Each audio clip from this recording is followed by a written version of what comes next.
जोहार साथियों। संविधान की 5वीं अनुसूची लागू होने के फायदे। 1. अगर आदिवासी क्षेत्रों अनुसूचित क्षेत्रों में संविधान की 5वीं अनुसूची लागू होती है तो उस क्षेत्र का शासन प्रशासन आदिवासियों के नियंत्रण में ही रहेगा, मतलब आदिवासी क्षेत्रों में सिर्फ आदिवासियों का ही राज चलेगा।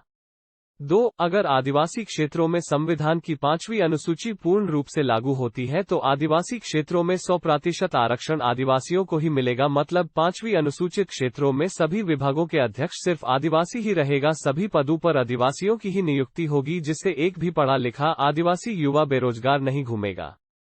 3. अगर 5वीं अनुसूची आदिवासी क्षेत्रों अनुसूचित क्षेत्रों में पूर्ण रूप से लागू होती है तो इन क्षेत्रों में व्यापार करने का अधिकार, पैसे ब्याज पर लेने और देने का अधिकार, जमीन खरीदने और बेचने का अधिकार सिर्फ और सिर्फ आदिवासियों को ही रहेगा। बाकी लोगों को आदिवासी किन्हीं विशेष शर्तों पर दूसरों को अनुमति दे तो ही यहां व्यापार कर सकते हैं। 4. अगर 5वीं अनुसूची आदिवासी क्षेत्रों अनुसूचित क्षेत्रों में पूर्ण रूप से लागू होती है तो आदिवासी की जमीन के नीचे अगर लोहा, सोना, चांदी, बॉक्साइट और तमाम तरह की कीमती धातुएं निकलती है तो उसमें मालिकाना हक सिर्फ और सिर्फ आदिवासियों को ही रहेगा, मतलब आदिवासी रातों रात करोड़पति अरबपति बन सकता है। 5. 5वीं अनुसूची लागू होती है तो जिले का कलेक्टर और एसपी भी आदिवासियों के बनाए नियम, कस्टम, कानूनों के अनुसार ही आदिवासी क्षेत्रों में शासन प्रशासन पर नियंत्रण करेंगे।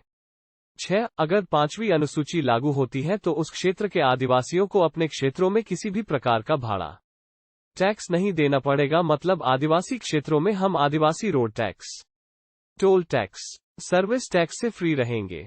7. 5वीं अनुसूची लागू होती है तो आदिवासी क्षेत्रों में तमाम तरह के निर्माण कार्यों का ठेका सिर्फ आदिवासी युवाओं को ही मिलेगा, मतलब आदिवासी क्षेत्रों में 5वीं पास, 8वीं पास, 10वीं पास ठेकेदार बनकर करोड़ों रुपए कमा सकते हैं।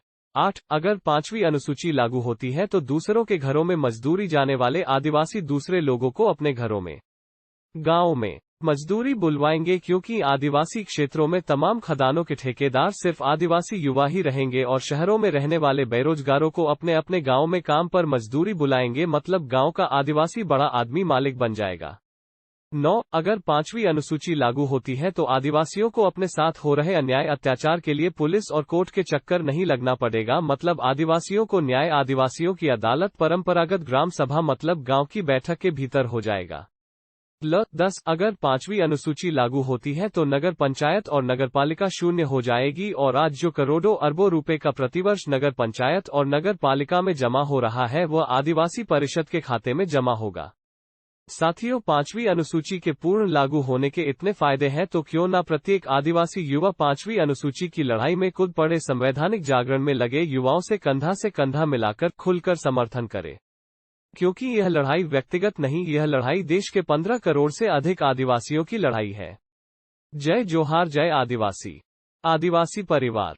सर्कल ऐप अपने शहर